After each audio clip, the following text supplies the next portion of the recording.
안녕하세요. 이루 말할 수 없는 큰 은혜를 온 세상에 잊고 살아가는 40대 남자입니다. 여러분은 살다가 한 번쯤 사방팔방이 전부 막혀있는 것 같은 막막함을 느껴본 적이 있으신가요? 인생은 자꾸 궁지와 사지로 몰려만 가는데 탈출구는 없고 마치 세상이 나를 버린 듯한 두려움과 절망감을 말이죠. 저는 어릴 때부터 쉽지 않은 삶을 살았습니다. 그러다 몇 해 전 맞닥뜨린 불행 속에서 몸부림치던 전, 제 자신은 처음부터 세상에서 환영받지 못한 사람인 것 같은 괴로운 시간을 보냈답니다. 그런 컴컴한 어둠 속에서 제가 어떠한 빛을 마주쳤는지, 어떠한 기적을 내리쬐는지에 대해 지금부터 이야기를 시작해 보려고 해요. 저는 지방의 크지도 작지도 않은 도시에서 가난하게 자랐습니다. 반찬 가게라며 홀로 저를 키워주신 어머니는 아버진 제가 뱃속에 있을 때 사고로 돌아가셨다고 했죠. 그리고 어머니 또한 제 나이 16살에 병환으로 일찍 세상을 떠나시고 말았어요. 어머니는 고아원에서 자라 일가 친척이 전혀 없으셨습니다. 때문에 고작 16살의 저를 책임져줄 어른은 아무도 없었어요. 학교 담임 선생님은 저에게 고아원에 입소하는 건 어떠냐고 물어보시더군요. 하지만 저는 어머니의 흔적이 가득한 그 월세집을 떠나고 싶지 않았고 고아원 출신이라는 딱지를 붙이고 싶지도 않았습니다. 그래서 전 어린 나이부터 닥치는 대로 아르바이트를 하며 월세를 냈어요. 그리고 어머니가 남기신 작은 유산으로 생활비를 충당하며 꾸역꾸역 고등학교까지 졸업했죠. 어머니, 저 고등학교 졸업했어요. 죽을 만큼 힘들었어도 포기하지 않았어요. 그러니까 우리 아들 장하다고 꿈에라도 나와서 한 번만 칭찬해 주세요. 친구들이 부모님과 가족에게 둘러싸여 축하받을 때 전 지갑 속 어머니의 사진을 손에 쥐고 흐느끼며 고등학교 졸업식을 마쳤습니다. 친한 친구들의 부모님이 함께 밥을 먹으러 가자고 하셨지만 전 함께 가지 않았어요. 따뜻한 가족 사이에 끼어 있다 보면 돌아가신 어머니 생각에 스스로 더욱 초라해질 것 같았거든요. 돈도 없고 아르바이트 하느라 공부도 제대로 하지 못해 대학은 물론 꿈도 꾸지 못했습니다. 성인이 된 저는 곧장 작은 사업체에 취업했어요. 이후 회사도 다니고 공장도 다니며 몇 번의 이직을 거쳐 연봉을 올리고 돈을 모아 인생 첫 전셋집을 마련하기도 했죠. 그리고 용기 내어 제게 먼저 다가와준 여자를 만나 30대 중반엔 결혼에 꼴이내 드디어 제 가정을 이루었습니다. 아내는 제가 일하던 공장 근처 작은 카페의 직원이었어요. 나도 교통사고로 부모님 두 분을 20살 때 일찍 보내드렸어. 이젠 우리 둘이 의지하면서 행복하게 살자. 공장 사람들과 자주 어울려서 갔건만 아내는 유독 저에게 관심을 보여주더군요. 숫기 없던 제게 먼저 손을 내밀어준 아내가 얼마나 고마웠는지 모릅니다. 아내는 비슷한 처지의 저를 따뜻하게 안아주었어요. 그런 아내를 위해서라면 하늘의 별을 따다주는 것뿐만 아니라 제 목숨이라도 바칠 수 있을 거라고 생각했어요. 우린 조촐한 결혼식을 올린 후 제가 살던 전셋집에서 신혼생활을 시작했죠. 하지만 우리 부부의 행복한 순간은 영원하지 못했습니다. 뭐? 그 부장이란 사람이 야반도주했다고? 그럼 그 사람을 통해서 투자했던 돈은 그거 전부 사기였던 거야? 내가 못 살아. 그러니까 내가 투자 같은 거 함부로 하지 말랬잖아. 당신 거기 빚까지 내서 투자한 거 아니야.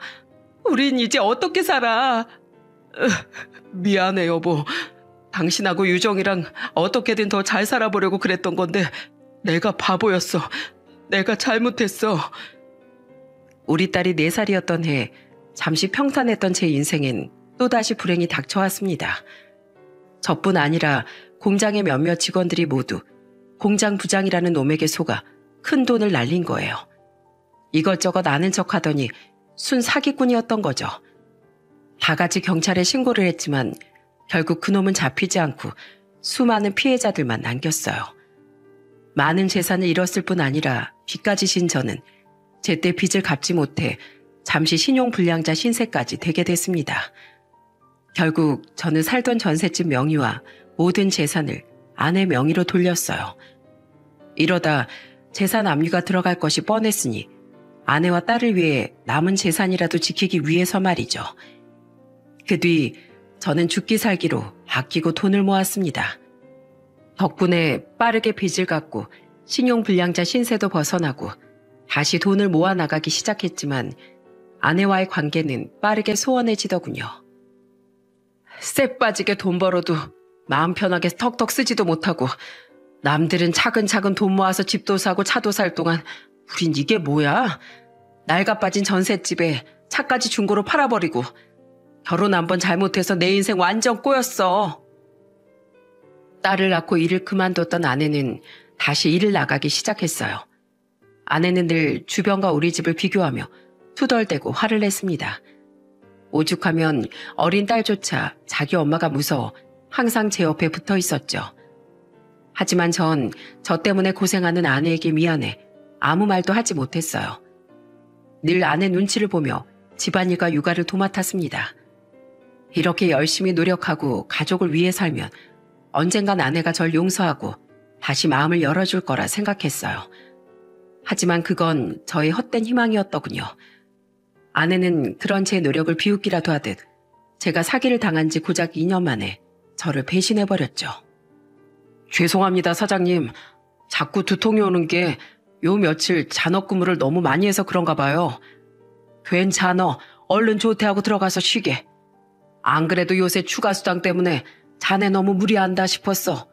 내일도 휴가 줄 테니까 이틀 푹 쉬고 모레 다시 출근해. 어느 날 과로 때문에 몸 컨디션이 좋지 않았던 전 사장님의 배려로 출근하자마자 다시 조퇴를 하게 되었습니다. 아내도 딸을 어린이집에 맡긴 후 출근한다고 했으니 아무도 없는 집에서 오랜만에 푹 쉴 생각으로요. 그런데 그 두통은 과로 때문이 아닌 곧 눈앞에 펼쳐질 재앙을 암시하는 복선이었더군요. 이 사람 오늘 출근 안 했나? 근데 이건 누구 신발이지? 남자 신발 같은데? 집으로 돌아온 전 현관에 놓인 아내와 웬 남자의 신발에 고개를 갸웃거렸습니다. 그리고 안방으로 향한 전 경악을 하고 말았어요. 그곳엔 아내와 웬 남자가 도저히 믿기 힘든 장면을 연출하고 있었거든요. 아내는 남편이 있는 여자라면 절대 해서는 안 될 행동을, 그것도 버젓이 저와 잠을 청하는 그 방에서 저지르고 있었던 겁니다. 당신 지금 뭐 하는 거야? 여보. 제 고함 소리에 기절초풍한 두 연놈은 허겁지겁 온 매무새를 만지더군요. 저는 우선 도망가려는 남자의 뒷덜미를 붙잡고 냅다 주먹을 날려버렸습니다. 아내는 그 모습을 보며 옆에서 덜덜 떨고만 있었죠. 아이고 사장님, 우리 말로 합시다. 네? 아프다고요? 그럼 남의 아내랑 붙어먹고 몸이 성하길 바랐냐? 이 개자식아. 제게 매타작을 당하던 그놈은 갑자기 냅다 저를 밀치고 집 밖으로 도망을 가버렸습니다. 그제야 전 아내에게로 눈을 돌렸어요. 그리고 눈물을 뚝뚝 흘리며 소리쳤죠. 당신이 어떻게 나한테 이럴 수가 있어? 어떻게 이런 일을, 그것도 우리 집에서 저지를 수 있냔 말이야. 미안해 여보. 근데 나도 힘들었어. 이렇게 구질구질하게 사는 게 너무 지겨워서 나도 숨 좀 쉬고 싶어서 그랬던 거라고. 그걸 말이라고 해? 애까지 있는 여자가 창피한 줄 알아야지. 숨을 쉬려면 다른 방법을 찾아야지. 어떻게 사람 된 도리까지 저버리느냐 말이야. 내가 당신한테 미안해서 얼마나 숨죽이고 살았는데 당신한테 속지 않은 마음으로 가족만 바라보고 살았어. 근데 어떻게 나한테 이런 잔인한 짓을 해. 잔말 말고 당장 이혼해. 당신은 우리 유정이 엄마로 있을 자격 먼지 한 톨만큼도 없어. 이혼하자고 울부짖는 제게 아내는 순순히 그러겠다고 대답하더군요. 자신도 이미 마음 없는 결혼 생활에 지쳤다면서요. 제게 매달리지도 않는 아내의 모습에 저는 더 큰 상처를 받았습니다. 그렇게 우리는 다음 날 법원에 가서 이혼 서류를 제출했어요. 공장 사장님이 주셨던 이틀의 휴가 동안 제 인생은 송두리째 바뀌어버린 거죠. 당신이 몸만 나가겠다고 했으니까 그 말 지켜. 재산 전부 내 앞으로 다시 돌리고 당신은 빨리 집 구해서 나가. 아내는 제가 무슨 말을 하기도 전에 재산 분할에 욕심내지 않고 몸만 나가겠다고 말하더군요. 게다가 딸에 대한 양육권과 친권까지 미련 없이 포기하겠다는 말에 정말 오만정이 떨어졌죠. 이 사람에게 가족이란 아무것도 아니었구나 싶어 6년간의 세월이 허무하기 짝이 없게 느껴졌어요. 이혼 서류를 제출한 다음 날 저는 아내를 노려본 뒤 딸을 어린이집에 데려다 준 후 공장으로 출근했습니다.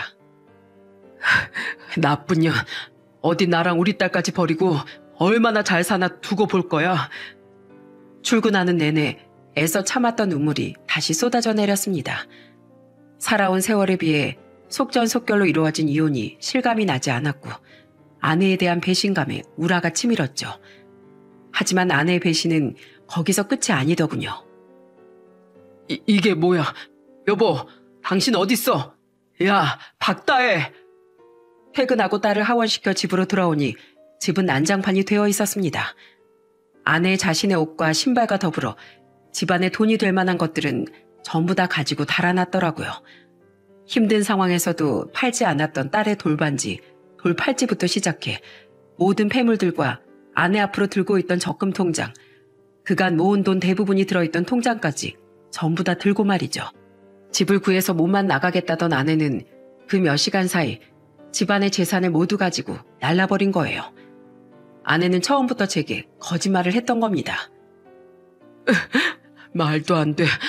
어떻게 바람 피운 것도 모자라 나한테 이럴 수가 있어. 내가 그 돈을 어떻게 다시 모았는데 제발 전화 좀 받으라고. 아내에게 미친 듯이 전화를 걸었지만 아내는 받지 않았어요. 그런데 순간 뒷덜미가 서늘해지더군요. 불현듯 당시 살던 전셋집 명의도 아내 앞으로 되어 있던 것이 떠올랐거든요. 저는 다급히 집주인에게 전화를 걸었습니다. 그리고 들려온 집주인 아주머니의 말에 힘이 풀려 저는 바닥에 주저앉고 말았죠. 전세금이 제대로 남아있냐고요? 아니, 그게 무슨 소리예요? 목돈 필요하다면서 사장님 아내가 전세금 돌려받고 집을 월세로 돌린 지 5개월이 넘었는데 몰랐어요? 그건 그렇고 사장님, 지금 월세가 석 달치나 밀렸어요. 그건 알고 있어요? 사장님 아내가 곧 준다 하면서 버티던데 자꾸 이러면 난 집 빼라고 할 수밖에 없어요. 아내는 전세금까지 이미 자기 수중으로 빼돌린 뒤였던 겁니다. 그것도 5개월 전이라니. 아내는 이미 바람난 그놈과 함께든 아니든 저와 딸을 버리고 도망갈 만반의 준비를 한 것 같더군요. 집에서 대놓고 그런 짓을 한 것도 들켜봤자 곧 도망가면 그만이라는 생각이었던 것 같아요. 아내의 직장에 전화해보니 아내는 이미 지난달에 일까지 그만둔 상태라고 말했으니까요.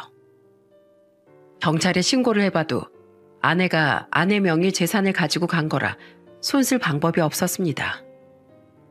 가출 신고도 성립이 되지 않고 아내는 연락이 되지 않으니 미쳐버리기 일보 직전이었어요.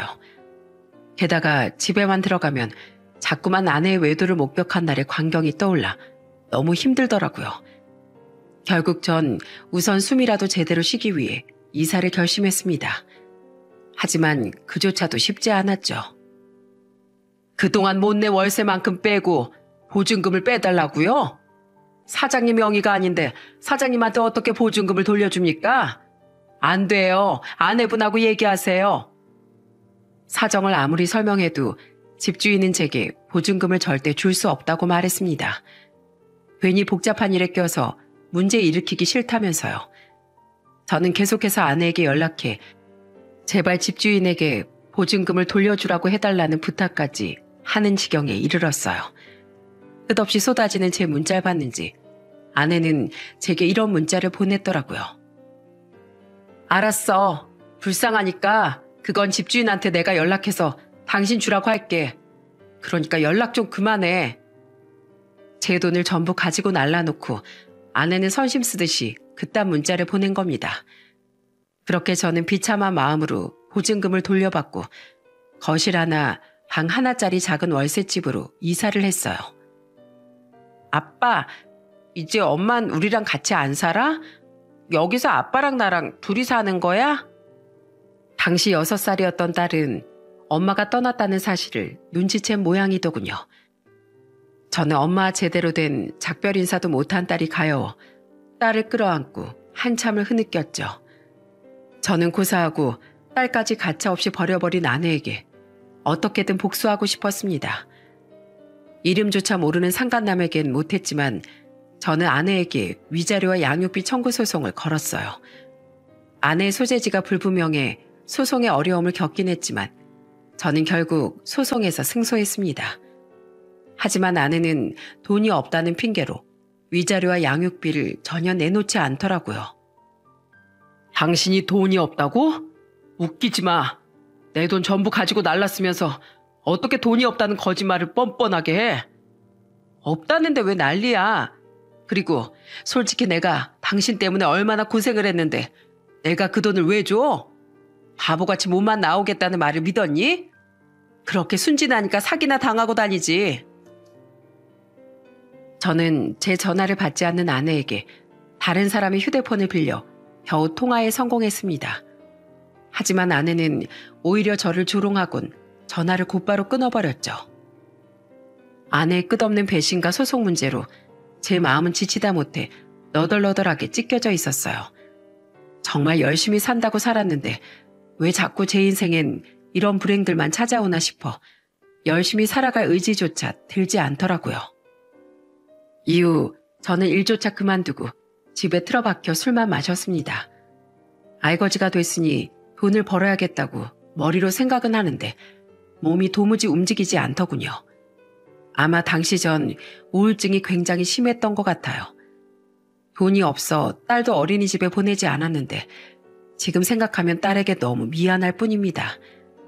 늘 술을 먹고 울기만 하는 절 어린 딸은 옆에서 계속 지켜봐야 했을 테니까요. 그리고 그런 못난 저를 착한 딸은 미워도 하지 않고 오히려 위로해 주더군요. 아빠, 나랑 같이 밥 먹어. 아빠 술 먹지 마. 아빠, 내가 노래 불러줄까? 예전에 어린이집에서 배운 율동도 같이 보여줄게. 아빠, 왜 자꾸 울어? 내가 손잡아줄게. 울지 마. 아니면 내가 안아줄까? 이렇게 토닥토닥 해주면 금방 뚝 그친다고 예전에 어린이집 선생님이 말해주셨는데. 딸은 제가 자기 먹으라고 차려놓은 밥을 자신의 한 숟가락도 뜨지 않고 누워있던 제 입에까지 가져와 떠먹여주더군요. 제가 밥은 입에도 대지 않고 술만 마시니 어린 딸도 잘못됐다는 걸 알았던 거죠. 게다가 제 기운을 나게 해주겠다며 힘없는 제 앞에서 재롱을 부리고 제가 멍하니 흐느낄 땐 다가와서 제 손을 잡고 저를 꼭 안아주기도 했어요. 그런 딸에게 너무 미안해 저는 딸을 안고 흐느끼며 말했습니다. 유정아, 아빠가 미안해. 아빠가 너무 못나서 엄마도 떠나고 유정이도 이렇게 힘들게 하네. 우리 딸은 이렇게 착한데 아빠가 너무 못난 사람이라 너무 미안해. 난 엄마 한 개도 안 보고 싶어, 아빠. 난 아빠만 있으면 돼. 그리고 아빠, 유정이 눈엔 우리 아빠가 세상에서 제일 멋있어. 난 아빠가 제일로 좋아. 그러니까 아빠가 술 안 마시고 그만 울었으면 좋겠어. 유정인 아빠가 행복했으면 좋겠어. 그게 내 소원이야. 아빠가 행복해지는 게 소원이라는 딸의 말에 엄청난 감동이 밀려왔습니다. 제가 아무리 못난 모습이어도 맹목적으로 저를 사랑해주는 존재, 그런 감사한 존재가 제 옆에 있다는 걸 깨달았죠. 땅속 깊숙이 꺼져있던 제 삶의 의지에 그렇게 딸은 힘을 불어넣어 주었어요. 이후 저는 아내에게 배신당한 지 약 1년여 만에 다시 일을 구하러 다니기 시작했습니다. 일하던 공장에선 사람을 뽑고 있지 않아 다른 일자리를 찾아 헤매야 했죠. 하지만 나이가 40을 넘었다 보니 생각보다 구직이 잘 되지 않더라고요. 우선 저는 간간히 일용직 일을 하며 계속해서 구직 생활을 이어갔습니다. 하지만 쥐뿔만큼 가지고 있던 돈도 거의 떨어져 저는 사채에까지 손을 대게 됐어요. 대출을 받기엔 제 신용이 그만큼 회복되지 않았고 주위에 돈을 빌릴 사람도 없었거든요. 우선 공사장 일용직 일을 쉬지 않고 하며 사채부터 갚을 생각이었건만 인생은 참 끝까지 제 생각대로 되지 않더군요. 발목 인대가 찢어졌네요. 한동안은 반깁스하고 발을 쓰지 않으셔야 합니다. 일을 하다 발을 헛디딘 전 그만 오른쪽 발을 다치고 말았습니다. 치료와 받으면 된다지만 그동안 눈덩이처럼 불어날 사체 이자는 어쩐답니까? 제때 돈을 갚지 못하자 드라마나 영화에서 보던 것처럼 사채꾼이 집을 찾아와 독촉하기 시작했어요. 야, 김상덕, 안에 있는 거 다 안다? 어? 남의 돈 빌려가 놓고 배째라식으로 나오면 돼? 당장 내 돈 갚어. 아빠, 저 아저씨들 누구야? 나 너무 무서워. 쉿, 조용히 해, 유정아. 우리 집에 있는 거 들키면 안 돼. 돈을 빌렸으면 갚는 게 인지상정이건만 돈이 없으니 환장하겠더군요. 사채꾼이 언제 찾아올지 몰라 저는 집에 불도 제대로 못 켜고 딸과 숨죽여 살았죠.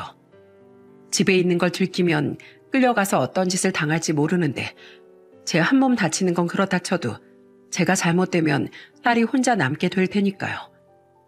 저는 늘 딸에게 너무 미안했습니다. 어떻게든 딸과 다시 잘 살아보려 발버둥을 치곤 있는데 그럴수록 수렁에 더 깊이 빠지는 느낌이었어요. 그렇게 늘 초조한 삶을 살던 어느 날이었습니다. 당시 발목이 거의 다 나아가던 전 공장이든 회사든 쉼없이 면접을 보러 다니고 있었죠. 번번이 허탕이긴 했지만 곧 초등학교도 보내야 하는 딸을 생각하며 이를 악물고 버텼어요. 유정아, 아빠가 들어올 때 약 사가지고 올게. 조금만 기다리고 있어. 알았지? 저는 전날부터 기침을 하던 딸을 걱정스럽게 바라보며 약값이라도 벌어보려고 일용직일을 구하기 위해 집을 나섰습니다. 하지만 아직 발을 절뚝거리는 제게 인력사무소에선 역시나 아무 일도 주지 않았죠.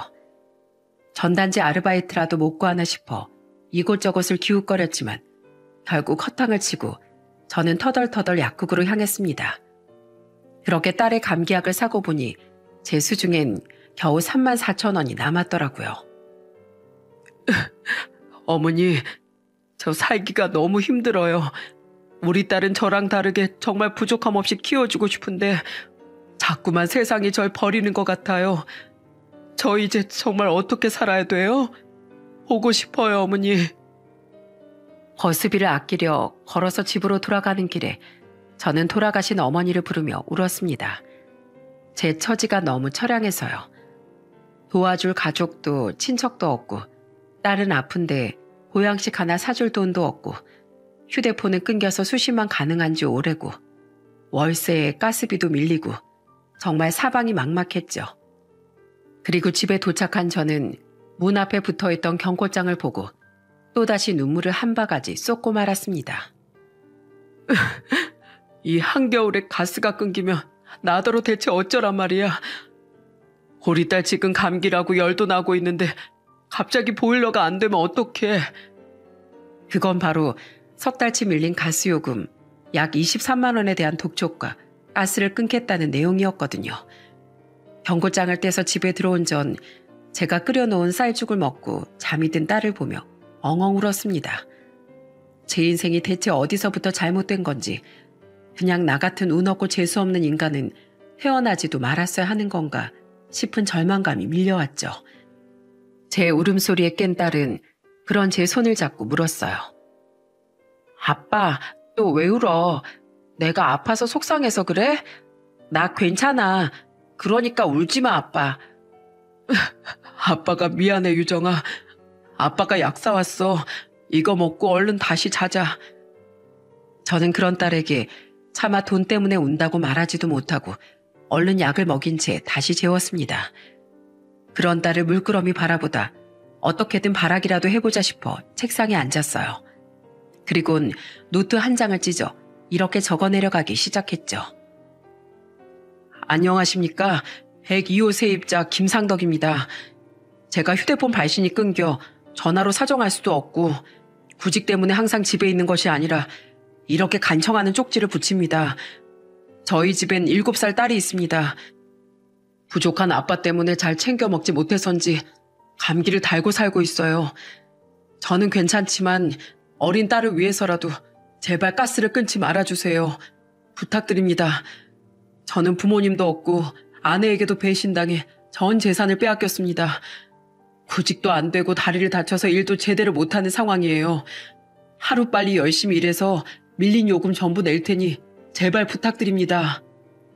저는 이런 내용을 시작으로 부모님 없이 살아온 이야기, 사기를 당한 이야기, 아내의 외도 현장을 직접 목격하고 배신당한 이야기, 위자료도 받지 못하고 심각한 우울증에 시달리던 이야기와 그런 저에게 착한 우리 딸이 얼마나 힘이 돼주었는지 등등 구구절절한 사연을 적어내려 갔어요. 감성팔이를 한다고 누군가는 욕을 하겠지만 그렇게 해서라도 저는 딸을 위해 가스를 끊기게 할 수 없었어요. 일말의 동정심이라도 사서 도움을 받을 수만 있다면 개처럼 기기라도 할 수 있을 것 같았죠. 저는 열심히 적은 종이를 현관문 앞에 붙이며 눈물을 뚝뚝 흘렸습니다. 언제까지 이렇게 비참하게 살아야 하나 싶어 눈물이 멈추지 않더라고요. 그런데 다음 날부터 제게 기적이 찾아오기 시작하더군요. 다름 아닌 제가 눈물로 써내려간 그 쪽지 덕분에 말이죠. 다음 날 저녁 딸에게 죽을 먹이고 집 청소를 하고 있는데 갑자기 집 초인종이 울렸습니다. 혹시 사채업자가 아닐까 싶어 숨을 죽이는데 웬 중년 여성의 거신 듯한 목소리가 들려왔어요. 아무도 안 계시나요? 교회 봉사단체에서 나왔습니다. 의외의 말에 놀란 전 옷을 걸치고 현관문을 열었습니다. 저희 집 앞엔 정말로 교회 이름이 새겨진 조끼를 입은 사람들 몇 명이 서 있더라고요. 저는 딸이 있는 방문을 닫고 그분들을 집 안으로 모셨어요. 그런데 제일 앞에 서 계신 아주머니 뒤에 있던 청년들이 줄줄이 무슨 박스들과 갖가지 물건을 가지고 들어오더군요. 저게 다 뭐예요? 쌀이랑 라면, 통조림이랑 방한용품들이에요. 따님하고 김상덕 씨께 도움이 될까 싶어서 가지고 왔습니다. 그리고 이거 후원금이에요. 얼마 되진 않지만 이걸로 밀린 가스비랑 생활비에 보태세요. 교회에서 이걸 왜? 저는 교회도 안 다니는데요. 도와주는 건 감사하지만 제 사정을 어떻게 알고 교회에서 왔나 의아했습니다. 그리고 그분의 입에서 놀라운 말이 흘러나왔어요. 이 빌라 사는 저희 교회 신자분께서 김상덕 씨가 문에 써붙인 쪽지를 보고 저희에게 도움을 요청하셨어요. 사연이 너무 마음이 아파서 도움을 드리고자 이렇게 찾아왔습니다. 네? 이 빌라 주민분이요? 네, 저희처럼 그분도 김상덕 씨 사연을 보고 많이 우셨다고 하더라고요. 상덕 씨, 세상이 때론 내게 더없이 잔인한 것처럼 느껴져도 주위를 둘러보면 생각보다 마음 따스한 분들이 많답니다. 그러니까 용기 잃지 마시고 따님하고 힘내서 꿋꿋하게 사셔야 돼요. 아셨죠? 감사합니다. 정말 당장 내일 먹을 끼니도 부족했는데 이렇게 도와주셔서, 아니 저희를 살려주셔서 진심으로 감사드립니다. 여러분 은혜 평생 잊지 않고 살게요. 깊은 바닷속에서 마치 구세주를 만난 기분이었어요. 저는 그분들 앞에 무릎 꿇고 절까지 하며 엉엉 울었습니다. 세상이 저를 버린 듯 막막하기만 하던 차에 그분들의 도움은 신이 내린 은혜와도 같았죠. 집에 생수도 한 통밖에 남아있지 않아 저는 그런 고마운 분들께 냉수 한 잔씩도 대접하지 못했어요. 하지만 그분들은 죄송해하는 저를 다독이며 끝까지 좋은 말을 해주신 뒤 집을 떠나셨죠. 다음날 저는 밀린 가스비를 내고 딸을 병원에 데려가 입원부터 시켰습니다. 너무 감기를 달고 살던 딸이었기에 제대로 치료를 해주고 싶었거든요. 그렇게 딸을 3일 동안 입원시킨 뒤 딸과 집으로 돌아왔는데 제 또래로 보이는 여성분이 저희 집 앞을 서성이고 있더군요. 누구세요? 아, 이 집 사는 분이죠? 안녕하세요. 저 여기 3층 사는 사람인데요. 뭐 좀 여쭤보려고 했는데 며칠 동안 집에 안 계시더라고요. 그 사람은 자신이 바로 제 쪽지 사진을 찍어 교회 봉사단체에 도움을 요청한 사람이라고 자신을 소개했습니다. 그 말에 깜짝 놀란 전 얼른 허리 숙여 인사부터 드렸어요. 제게 어떤 고마운 분의 도움이 있었다는 말을 들은 딸도 덩달아 저처럼 허리 숙이며 감사하다고 인사를 했죠. 아줌마가 저 병원에서 치료받게 해주신 분이죠? 감사합니다. 정말 감사합니다, 사모님. 덕분에 가스비도 무사히 내고 저희 딸 치료도 제대로 받게 해줄 수 있었어요. 사모님이 아니었다면 교회분들께 그런 큰 도움 받기 힘들었을 겁니다. 아니에요. 제가 한 거라곤 쪽지 사진을 퍼나른 것밖에 없는데요. 사장님 글솜씨가 너무 좋으셔서 저도 그렇고 교회분들 마음도 움직일 수 있었던 거죠. 저 사장님, 저도 형편이 좋지 않아서 스스로 사장님께 도움을 드릴 수는 없지만 사장님 사정을 널리 알리고 다른 분들께 도움을 청하고 싶어서 신뢰를 무릅쓰고 사장님 쪽지를 지역 맘카페에도 올렸어요. 혹시 불쾌하셨다면 정말 죄송합니다. 맘카페예요? 아닙니다. 좋은 마음으로 하신 일이잖아요. 오히려 제가 감사드릴 일이죠. 그래서 말인데요. 그 카페에 사장님께 도움을 드리고 싶다고 주소를 알려달라는 댓글들이 엄청 많이 달렸어요. 혹시 괜찮으시면 사장님 댁 주소를 제가 인터넷에 올려도 괜찮을까요? 분명 큰 도움이 되실 거예요. 물론 따님께도요. 잠시 망설였지만 또래보다 작고 마른 딸을 보자 제가 자존심 챙길 일이 뭐가 있나 싶더라고요. 저는 부탁드린다고 말하며 그분께 다시 한번 깊이 허리 숙여 인사를 드렸습니다. 그러자 그 다음 날부터 저희 집엔 수가지의 도움의 손길이 택배로 도착하기 시작했어요. 곧 초등학교 입학할 딸이 쓸 학용품과 책가방, 그 나이 또래 여자애들의 옷과 신발부터 시작해서 따뜻한 이불과 전기장판, 라면과 쌀, 생수까지 어느 것 하나 감사하지 않은 물건이 없었죠. 심지어는 누군가 자신이 입지 않는 것들이라며 거의 새 것 같은 성인 남자 점퍼와 패딩까지 보내줬더라고요. 아빠, 나 예뻐? 나 공주님 같지? 얼른 다른 옷도 입어봐야지. 원피스를 입고 신이 난 딸을 보자 코끝이 시큰해졌습니다. 제가 속상할까봐 뭐가 갖고 싶다고 때 한 번 쓴 적 없는 딸이었지만 제 딸 또한 여느 애들과 다르지 않은 어린애였음이 새삼 떠올랐거든요. 그리고 몇몇 택배들엔 짧은 응원 편지가 동봉돼 있기도 했어요. 김상덕 씨 힘내세요. 인생은 아직 깁니다. 저희 딸이 7살, 8살 때 입던 깨끗한 옷들만 골랐으니까 부디 마음에 드셨으면 좋겠어요. 김상덕 씨, 저는 교통사고로 다리 하나 잃고 큰 좌절을 맛봤던 사람입니다. 그래도 살면 사라지더라고요.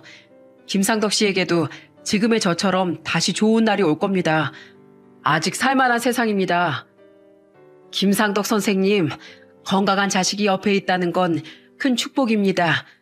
딸 자식 하나를 먼저 하늘로 올려보낸 70대 할머니로서 아버지로서의 당신의 삶을 응원합니다. 심지어 그 편지엔 각자의 사연을 적으며 위로를 해주신 분들도 많더라고요. 전부 누구신지 알 수만 있다면 직접 찾아가 엎드려 절이라도 드리고 싶은 심정이었죠. 기적은 거기서 끝이 아니었어요. 며칠 뒤엔 집주인 할아버지께서 저희 집에 찾아오셨더군요. 안녕하세요 어르신. 죄송합니다. 제가 월세는 곧 내려고 했었어요. 정말입니다.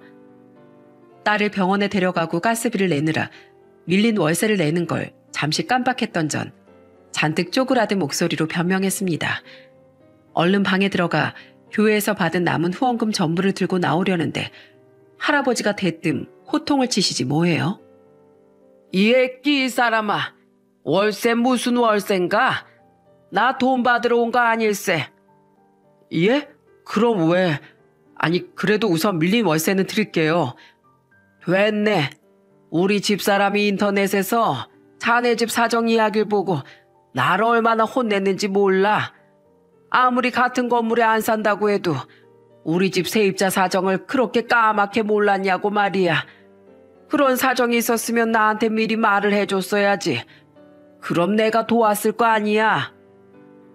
할아버진 제게 밀린 월세를 포함해 앞으로 일을 구할 때까지 월세를 내지 말라고 말씀하시더군요. 놀라서 손을 내저는 제게 할아버진 이어서 이렇게 말씀하셨죠. 난 돈은 벌만큼 벌었어. 자식들도 이미 다 결혼시킨 마당에 여기 월세 몇 달 안 받는다고 나 안 굶어 죽네. 내 자식들 버린 자네 사정을 모른 척하면 내가 밤에 두 발 뻗고 잠이나 잘 수 있겠나? 그러니까 내 말대로 하게. 정말 감사합니다, 어르신. 제가 이 은혜는 반드시 갚겠습니다. 갚지 말게. 나한테 갚을 은혜가 있으면 더 어려운 사람들한테 나눠주게. 나 가네. 할아버지의 넓은 마음에 감동해 저는 할아버지의 뒷모습이 시야에서 사라질 때까지 눈물을 흘리며 숙인 허리를 펴지 않았습니다. 너무 감사한 삶의 연속이었어요. 얼마 지나지 않아 제 발목도 앓게 돼 저는 일용직 일을 다시 나가기 시작했습니다. 일용직 일 외에 여전히 구직은 되지 않았지만 이번엔 제 마음에 희망이 넘쳤어요. 전엔 세상이 제게 등을 돌린 듯 늘 막막했다면 이젠 세상의 따뜻함이 제 온몸을 내리쬐어주는 것 같았으니까요. 그렇게 기적이 일어나기 시작한 지 3주쯤 됐던 어느 주말, 제 사연을 널리 알려주셨던 3층 사모님께서 저희 집을 다시 찾아오셨더군요. 그리곤 제게 큼지막한 쇼핑백을 하나 건네셨죠. 된장찌개랑 밑반찬 좀 만들어서 싸왔어요. 따님이랑 같이 드세요. 다름이 아니고 저희 집 내일 이사 가요. 그래서 마지막으로 인사드리러 온 거예요. 상덕 씨, 앞으로는 그동안 불행하셨던 만큼 더없이 좋은 날만 가득하시길 빌게요. 제게 기적의 길을 열어준 분께 얼른 돈을 벌어 제일 먼저 은혜를 갚고 싶었건만 너무 갑작스러운 소식이었어요. 저는 허둥거리며 연락처를 알려달라고 부탁했습니다. 나중에라도 꼭 보답을 하고 싶다고요. 하지만 사모님은 웃으며 고개를 저으시더군요. 괜찮아요. 제가 뭐 한 게 있나요? 더 큰 도움을 준 분들도 많으신데요. 이웃끼리 이렇게 돕고 사는 건 인지상정 아니겠어요? 따님 잘 키우시고 늘 건강하세요. 감사했습니다, 사모님. 사모님 하시는 일에 늘 행운이 따르길 언제나 바랄게요. 사모님은 이사 때문에 정신없으니 밀폐 용기는 돌려주지 않아도 된다고 말하며 돌아가셨습니다. 세상엔 왜 이렇게 좋은 사람들이 많은지 눈물이 마를 날이 없더라고요. 그리고 그로부터 이틀 뒤 제 쪽지 사건으로 인한 마지막 기적이 찾아왔어요. 김상덕 씨 휴대폰 맞습니까? 네, 아침에도 전화하신 분이죠? 부재 중에 떠 있었는데 제 휴대폰이 지금 발신이 안 돼서 다시 전화를 못 드렸습니다. 누구시죠? 일용직 일을 마치고 집으로 돌아온 전 모르는 번호로 웬 남자의 전화를 받게 되었습니다. 그런데 그 남자의 입에선 정말 꿈만 같은 말이 흘러나오기 시작했어요. 안녕하세요. 저는 작은 인테리어 회사를 하고 있는 박동석이란 사람입니다. 다름이 아니고 제가 상덕 씨께 도움을 드리고 싶어서 연락드렸어요. 혹시 취업은 하셨나요? 네? 아니요, 아직입니다. 그럼 혹시 저희 회사에서 일해볼 생각 있으신가요? 이력서 보내주시면 제가 아주 긍정적으로 검토해보겠습니다. 네? 정말이신가요? 그런데 실례지만 제 연락처는 어떻게 하신 거죠? 김상덕 씨가 작년까지 일하던 공장 사장 있죠? 그 사람이 제 친한 동네 동생이에요. 워낙에 무뚝뚝한 친구라 상덕 씨 이야기를 저한테 한 걸 상덕 씨한테 말을 안 했나 보네요. 인터넷 글 보고 그 친구가 술을 마시면서 상덕 씨 걱정을 많이 하더라고요. 워낙에 성실한 사람이었다고. 저희 회사 일자리 없냐고 은근슬쩍 물어봤어요. 그 친구가. 자기 공장은 요새 계속 적자라 추가 채용을 할 수가 없다고요. 좋은 인재라고 계속 추천해 주길래 저도 그 동생 믿고 상덕 씨께 이렇게 연락을 드린 겁니다. 믿을 수가 없었습니다. 일자리가 없냐고 공장에 찾아가서 물었을 때 미안한 표정으로 거절하던 사장님의 얼굴이 떠올랐죠. 이쪽 일이 아무래도 현장에서 공사를 진행하는 일이다 보니까 누군 막노동 취급하긴 해도 우린 다 기술직이에요. 열심히 배워놓으면 체력이 되는 한 70이 넘어서도 일하실 수 있어요. 문자로 저희 회사 주소와 이력서 보내주실 이메일 주소 남겨놓겠습니다. 생각 있으면 꼭 이력서 넣어주세요. 생계에 직결된 일이라 구직이 정말 간절했는데 그 전환 정말 한여름 가뭄에 내리는 단비 같았습니다. 저는 당장 이력서를 보냈고 그렇게 전 극적으로 취업도 할 수 있었어요. 사장님 말대로 그곳은 아주 작은 회사였지만 사람들도 전부 좋고 일도 재밌더군요. 원래 공장 일과 일용직 일을 해왔으니 체력은 충분히 버텨주었죠. 첫 월급을 받은 날 저는 냉동 삼겹살을 사서 아주 오랜만에 딸과 삼겹살 파티를 벌였습니다. 유정아, 맛있어? 아빠, 너무너무 맛있어. 아빠 이제 계속 일 나가는 거야? 그럼 우리 이제 안 가난해? 밥도 하루 세 끼 먹고 무서운 아저씨들 피해서 집에 없는 척 안 해도 돼? 안 그래도 돼.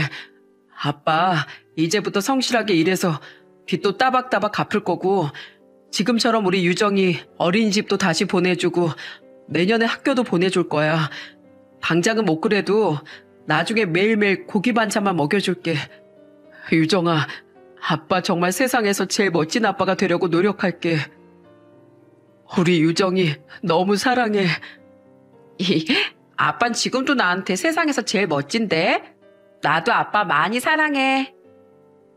신나서 고기를 먹는 딸을 보니 저는 안 먹고 고기만 구워도 배가 부르더라고요.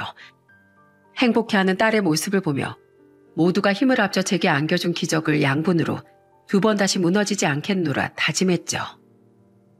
취업 후 제가 제일 먼저 한 일은 저를 도와주신 많은 분들이 있는 맘카페에 가입해 근황을 알림과 동시에 감사 인사를 남겼다는 겁니다. 많은 분들의 도움으로 새 삶을 살게 된 김상덕입니다. 고마운 많은 분들 덕에 저는 딸을 치료시키고 기적적으로 직장까지 얻을 수 있게 됐어요. 그 시간 동안 여러분께서 보내주신 수많은 기부품들로 끼니를 때우고 겨울의 추위를 녹이며 저희 딸에게 내년에 입학할 학교에 대한 부품금까지 안겨줄 수 있었죠. 찾아가서 한 분 한 분께 모두 머리 숙여 인사하고픈 마음이 간절하지만 약속이라도 하신 듯 모두 익명으로 보내주신 탓에 그럴 수도 없어 이렇게 감사 인사를 남깁니다. 여러분 덕에 저는 또다시 살아갈 힘을 얻을 수 있었습니다. 여러분의 선한 마음에 누가 되지 않게 딸과 더 열심히 더 선하게 살아가겠다고 약속드리겠습니다. 제가 받은 이 따뜻한 마음들 언젠간 반드시 세상에 더 큰 이로움으로 되돌려 주겠습니다. 모두 행복하세요. 김상덕 올림. 그리고 첫 월급을 받은 후 제가 한 일은 밀린 휴대폰 요금을 내고 공장 사장님께 전화해 감사 인사를 드린 일이었어요. 제 인사의 사장님은 특유의 무심한 말투로 이렇게 말씀하시더군요. 됐어. 추천해줄 만한 인재니까 형님께 추천드린 거지. 내가 자넬 낙하산으로 꽂아놓은 것도 아닌데 웬 감사야. 인터넷 보니까 사정이 딱하던데 원래 세상은 거지 같은 거 아니겠나? 그 와중에 한 번씩 찾아오는 행복에 감사하면서 다들 근근히 살아가는 거지. 잘 살아 이 사람아. 살면서 어딘가에서 마주치면 반갑게 인사나 하자고. 세상엔 이토록 감사한 사람들이 많건만 왜 그걸 몰랐을까요? 무심하지만 따뜻한 사장님의 말에 저는 다시 왈칵 눈물을 터뜨리고 말았네요. 저는 악착같이 돈을 모아 다시 월세를 내기 시작하며 사채 빚부터 빠르게 청산했습니다. 마지막 사채 빚을 다 갚던 날엔 그간의 고생이 생각나 딸과 얼싸안고 엉엉 울기도 했죠. 그렇게 빚을 다 갚은 뒤엔 집주인 할아버지가 받지 않았던 만큼의 월세를 모아 직접 찾아뵙고 전달드렸어요. 하지만 돌아온 건 역시 호통뿐이었답니다. 이 사람이 사람 말을 뭘로 듣고 주지 말라니까. 하지만 어르신, 저도 감사한 마음을 좀 갖게 해주세요. 이건 당연히 어르신께 드려야 했던 돈이잖아요. 됐네. 월세를 뭐 돈으로만 받나? 자네도 이렇게 얼굴이 밝아지고 어엿한 초등학생이 된 자네 딸 소식 들은 것만으로도 내 마음은 풍족해졌네. 여기 자네가 사들고 온 홍삼 세트만 받을 테니까 돈은 가지고 돌아가. 얼른 돈 모아서 번듯한 자가나 전셋집으로 이사갈 생각이나 해. 또 가져오면 그땐 이 홍삼도 도로 돌려보낼 거야. 가, 얼른 가. 마누라 보면 나 또 혼나. 어려운 자네한테 밀린 월세나 받으려는 스크루지 영감이라고. 할아버진 저를 마구 밀치며 쫓아내셨습니다. 그 감사한 마음에 저는 기적이 찾아온 지 2년이 지난 지금까지 명절마다 할아버지 댁에 꾸준히 선물을 보내고 있어요. 그만 보내라는데 왜 자꾸 보내냐며 아직도 호통을 듣긴 하지만 말이죠. 저희 딸은 올해로 초등학교 2학년이 되었습니다. 저도 일이 손에 많이 익어 월급도 조금 오르고 전에 비하면 아주 풍족하고 행복한 삶을 살고 있어요. 과거 꿈처럼 찾아왔던 기적에 늘 감사하면서요.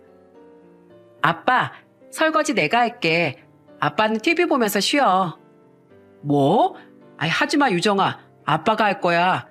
어린애는 어린애답게 만화 영화 보면서 놀고 학교 숙제하고 가끔은 숙제하기 싫다고 떼도 쓰면서 사는 거야.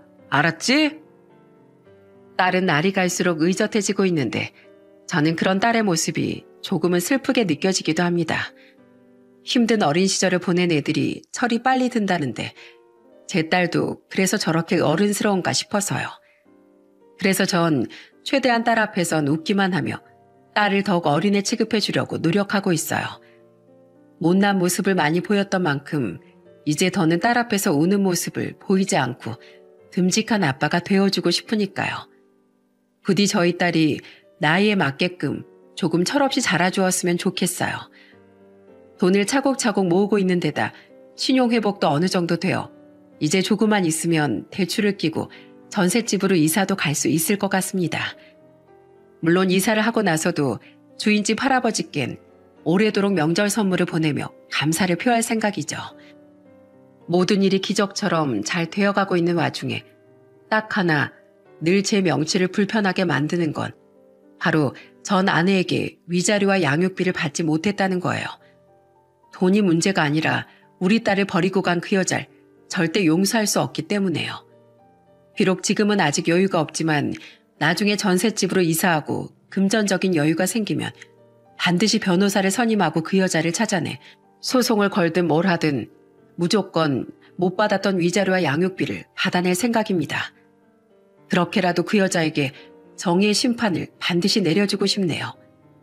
물론 그걸로 끝일 뿐 두 번 다시 그런 여자에게 저희 딸의 얼굴을 보여줄 생각은 없습니다. 마지막으로 지금 당장은 돈을 얼른 모아야 해서 어렵겠지만 삶의 여유를 찾으면 그때부터 전 쉬지 않고 반드시 남을 도우며 살아갈 생각입니다. 도움을 베풀고 보답을 받지 않으려던 저희 회사 사장님이나 공장 사장님, 또 집주인 할아버지 등 많은 분들의 큰 마음씨를 보고 배우며 저 또한 되돌려 받지 않을 후원과 기부, 그리고 봉사를 행하려고 해요. 그렇게 제가 받은 기적 같은 은혜를 어렵게 살아가는 또 다른 이웃들에게 꼭 나누고 싶네요. 여러분, 날이 갈수록 각박해지는 세상이라지만 아직 사람들의 마음엔 온기가 가득한 것 같습니다. 세상의 냉랭함이 아직 사람들 마음속 깊은 곳의 따뜻함만은 얼려버리지 못한 거겠죠.